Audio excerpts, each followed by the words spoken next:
Guys इनके पाप का घड़ा भर चुका है, इसलिए इनको स्नान कराने के लिए कुंभ ले जा रहे हैं। अभी बच्चों के पास बहुत वक्त है और मेरे पास भी काफ़ी वक्त है, तो मेरी पूरी ज़िंदगी पड़ी है और मेरा घड़ा अभी पाप का उतना भरा भी नहीं है। इनका भर चुका है, इसलिए इनको ले जा रहे हैं। सही है। पति पत्नी की नोकझोंक के साथ हम दोनों पति पत्नी प्रयाग के दर्शन हेतु गंगा के तीरे पे पहुंचने ही वाले हैं। ऊपर से ही हमने गंगा माँ के दर्शन प्राप्त किए। साथ ही ये पीपे के पुल देख रही हूँ और देख रही हूँ टेंट और स्विस कॉटेज में बसी ये प्यारी सी कुंभ नगरी। इसको देखते ही पुनः अपनी उन्हीं यादों में खो जाती हूँ बचपन की, जब ननिहाल में हम आया करते थे कुंभ स्नान के लिए और कल्पवास के लिए। तब से अब में कितना फ़र्क आ गया है। स्विच कॉटेज से बनी हुई नगरी मानो अत्याधुनिक और अद्भुत लग रही है, और तब तो फूस की नगरियाँ थी। ये लगेज हमारा आ गया है और लगेज को लेकर हम चल दिए गंगा मैया के दर्शन को। ये हम पहुंच गए हैं गंगा घाट और हमने ये तय किया, शाम का वक्त था लेकिन हमने तय किया कि हम शाम की ही डुबकी लेंगे, क्योंकि हमारे पास इतना वक्त नहीं था।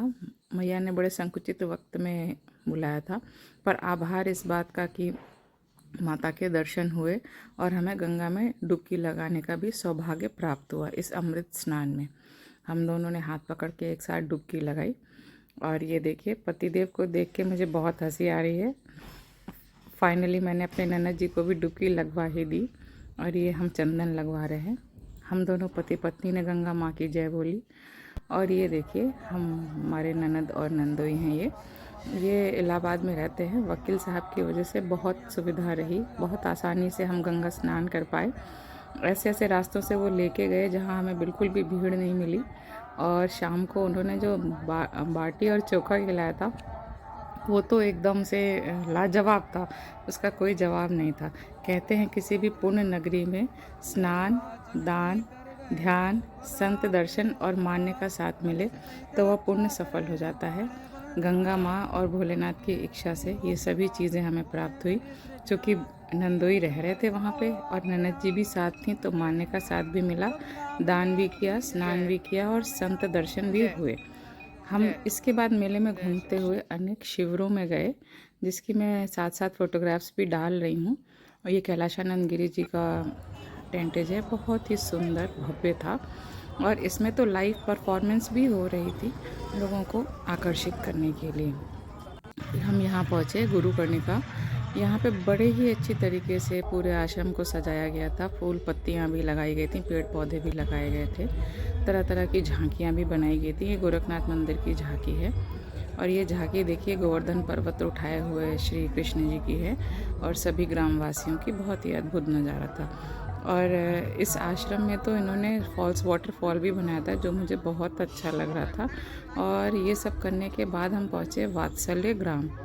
यहाँ पे पतिदेव और नंदोई साहब ने थोड़ी करी चाट चटोरी और फिर हम पहुँचे वात्सल्य ग्राम के अंदर वात्सल्य प्रेम लेने हेतु। ये आप देखेंगे 9 देवियों की झांकियाँ लगी हुई हैं। हमने दर्शन किया, ये राम दरबार, ऐसे ही कृष्ण जी और ये 9 देवियाँ बनी हुई हैं अलग अलग। बड़ी सुंदर झांकियाँ थी वात्सल्य ग्राम में। और फिर हम मिले माँ रितंबरा से, जिन्होंने हमें दिया वात्सल्य स्नेह। पर मैं फ़ोटो नहीं ले पाई उसकी, क्योंकि स्नेह लेने में ही इतनी अभिचिंत।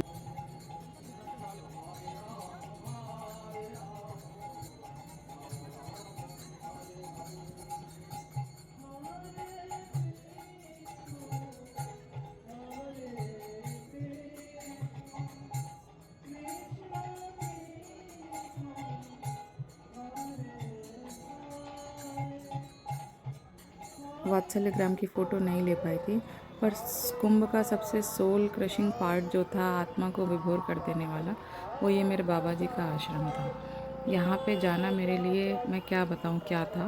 और बाबा के दर्शन का सौभाग्य तो बस मन को तारने वाला था। हम घूमते घूमते शिविरों में यही बात कर रहे थे आपस में कि जब तक हम ऐसे स्थानों पे नहीं पहुँचते हैं, हम यहाँ की दिव्यता का अंदाज़ा नहीं लगा पाते हैं। पर जब हम यहाँ पहुँचते हैं, इस दिव्य जगह पे पहुँचते हैं, हर स्थान की अपनी एक महत्वता होती है। ठीक उसी तरीके से प्रयागराज की अपनी महत्वता है। और जब यहाँ पे हम पहुँचते हैं ना, तब हम ये समझ पाते हैं कि वो आनंद क्या होता है, वो अनुभूति क्या होती है, वो दिव्यता क्या होती है, जिसके लिए हर इंसान प्यासा है और इस प्यास के साथ ऐसे तीर्थ स्थानों पर आता है। तो निश्चित ही एक बार आना ज़रूर चाहिए।